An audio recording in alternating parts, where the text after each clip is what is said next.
ನಡಿ ಈಗ ಶುರು ಮಾಡೋಣ.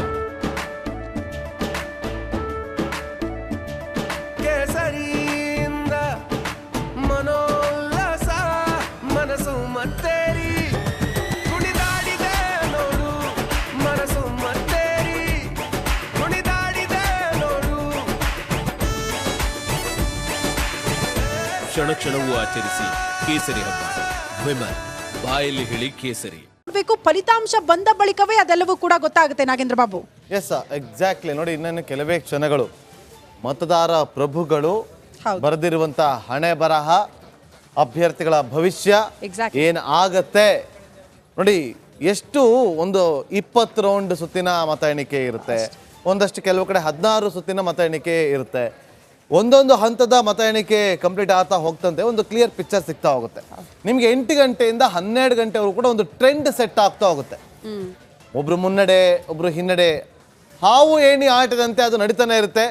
ಚುನಾವಣಾ ಸಿಬ್ಬಂದಿಗೆ ಕೊಟ್ಟ ನೋಡಿ, ಇದು ಉಪ್ಪಿಟ್ಟು ಕೊಟ್ಟಿದ್ದಾರೆ ಪಾಪ ಅವ್ರಿಗೆ, ಅದ್ರಲ್ಲಿ ಹುಳ ಪತ್ತೆ ಆಗಿದೆ. ಚುನಾವಣಾ ಸಿಬ್ಬಂದಿ ಕೂಡ ಊಟಕ್ಕಾದ್ರೂ ಸ್ವಲ್ಪ ಕರೆಕ್ಟಾಗಿರೋದು ಕೊಡ್ರಿ ಮಾರಾಯ. ಸುರಪುರ ಉಪಚುನಾವಣೆ ಬೈ ಎಲೆಕ್ಷನ್ ಅಲ್ಲಿ ಆಗಿರುವಂತಹ ಘಟನೆ, ಯಾದಗಿರಿ ಪದವಿ ಪೂರ್ವ ಕಾಲೇಜಿನಲ್ಲಿ ನಡೆದಿರುವಂಥ ಘಟನೆ, ಚುನಾವಣಾ ಸಿಬ್ಬಂದಿಗೆ ಕೊಟ್ಟಂತ ಉಪ್ಪಿಟ್ಟಿನಲ್ಲಿ ಹುಳು ಪತ್ತೆ ಆಗಿದೆ. ಅಧಿಕಾರಿಗಳು ಸುಮ್ಮನೆ ಇರ್ತಾರ? ಹಾರ್ತಾರ ಅವರು.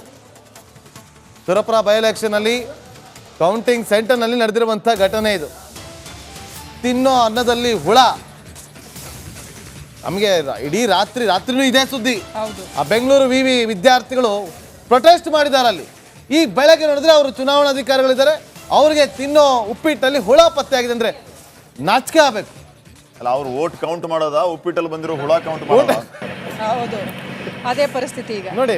ಬೇಜಾರಾಗುತ್ತೆ. ಅಲ್ಲ, ಯಾವಾಗಲೂ ಕೂಡ ಇಂಥ ಅವ್ಯವಸ್ಥೆಗಳೇ. ಮೊನ್ನೆ ಓಟ್ ಹಾಕೋದಕ್ಕೆ ಜನ ಬಂದ್ರಲ್ಲ ಪಾಪ, ಅಲ್ಲಿ ಆ ವೋಟಿಂಗ್ ಬೂತ್ಗಳಿತ್ತಲ್ಲ, ಅಲ್ಲೂ ಕೂಡ ಅವ್ಯವಸ್ಥೆಗಳು. ಅಲ್ಲಿ ಸಿಬ್ಬಂದಿ ಕೆಲಸ ಮಾಡೋಕ್ಕಾಗ್ತಿರ್ಲಿಲ್ಲ, ಸರಿಯಾಗಿ ಶೌಚಾಲಯಗಳ ವ್ಯವಸ್ಥೆ ಇರಲಿಲ್ಲ. ಪಾಪ ಪರದಾಡ್ಬಿಟ್ರು ಹೆಣ್ಮಕ್ಳೆಲ್ಲ.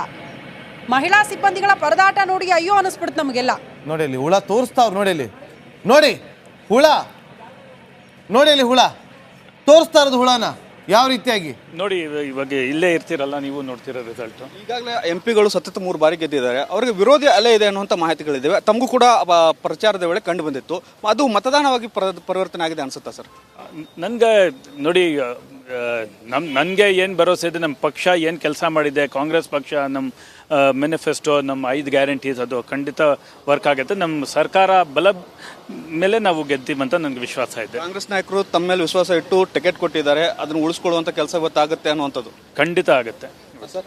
ಒಂದು ವೇಳೆ ತಮಗೆ ನಿರೀಕ್ಷಿತ ಫಲಿತಾಂಶ ಬರದೇ ಇದ್ರೆ ತಮ್ಮ ನಡೆ ಏನಿರುತ್ತೆ ಮುಂದೆ? ಪಕ್ಷ ಕಟ್ಟೋ ಕೆಲಸ ಡೆಫಿನೆಟ್ಲಿ ನಮ್ಮ ಪಕ್ಷ, ನನಗೆ ಫಸ್ಟ್ ಆಫ್ ಆಲ್ ನನಗೆ ಪೂರ್ತಿ ನಂಬಿಕೆ ಇದೆ ನಾವು ಗೆಲ್ತೀವಂತ. ಏನಾದರೂ ನಾವು ಪಕ್ಷದ ಕಾರ್ಯಕರ್ತರು ಏನು ರಿಸಲ್ಟ್ ಬಂದ್ರೂ ಪಕ್ಷ ಕಟ್ಟೋದು ಕೆಲಸ ಮಾಡೋದು ನಮ್ಮ ಜವಾಬ್ದಾರಿ ಸರ್. ಒಳ್ಳೇದಾಗಲಿ, all the best. Thank you. ಇದಿಷ್ಟು ಬೆಂಗಳೂರು ಕೇಂದ್ರ ಕ್ಷೇತ್ರದ ಅಭ್ಯರ್ಥಿ ಆದಂಥ ಬೆಂಗಳೂರು